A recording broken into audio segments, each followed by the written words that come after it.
യുദ്ധഭൂമിയിൽ കൊല്ലപ്പെടുന്ന സൈനികർ ഇന്നും ജീവിക്കുന്നു, നാളുകളിലും അവർ ജീവിക്കുമെന്ന് ഓർമ്മപ്പെടുത്തിക്കൊണ്ട് കൊല്ലപ്പെടുന്ന സൈനികരുടെ ബീജങ്ങൾ ശേഖരിച്ച് സൂക്ഷിക്കുകയാണ് ഇസ്രായേൽ. കഴിഞ്ഞ ഒക്ടോബറിൽ ആരംഭിച്ച ഇസ്രായേൽ ഹമാസ് യുദ്ധം 1700ഓളം സൈനികരുടെ ജീവനാണ് നഷ്ടപ്പെടുത്തിയത്. അതിൽ തന്നെ 170 സൈനികരുടെ ബീജങ്ങൾ ശേഖരിച്ച് സൂക്ഷിക്കുകയാണ്. രക്ഷകർത്താക്കൾ ആവശ്യപ്പെട്ടത് പ്രകാരമാണ് അവരുടെ ബീജങ്ങൾ സൂക്ഷിക്കുന്നത്. ഇവരെല്ലാവരും തന്നെ വിവാഹിതരായ ചെറുപ്പക്കാരായ യുവാക്കൾ ആയിരുന്നു. അവരാണ് ഈ സൈന്യത്തിൽ, ഈ പോരാട്ടത്തിൽ കൊല്ലപ്പെട്ടത്. അവരുടെ ബീജങ്ങളിലൂടെ അടുത്ത തലമുറയെ സൃഷ്ടിച്ചെടുക്കുവാനാണ് ഈ ബീജങ്ങൾ ശേഖരിക്കുന്ന ശ്രമം ഇപ്പോൾ ഇസ്രായേൽ ആരംഭിച്ചിരിക്കുന്നത്.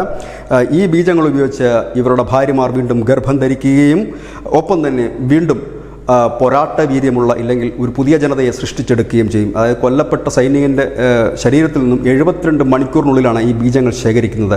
ഇപ്പോൾ ഈ ബീജങ്ങൾ സൂക്ഷിക്കാനുള്ളൊരു അനുമതി ഈ രാജ്യം നൽകിയിട്ടുണ്ട്. മുൻപ് കോടതി വിധികളുടെ അടിസ്ഥാനത്തിൽ മാത്രമായിരുന്നു ബീജങ്ങൾ ഇസ്രായേൽ സൂക്ഷിച്ചിരുന്നെങ്കിൽ ഇപ്പോഴതില്ല. കൊല്ലപ്പെടുന്ന സൈനികരുടെ ബീജങ്ങൾ രക്ഷകർത്താക്കൾ ആവശ്യപ്പെട്ട് കഴിഞ്ഞാൽ സൂക്ഷിക്കും. News India Malayalam.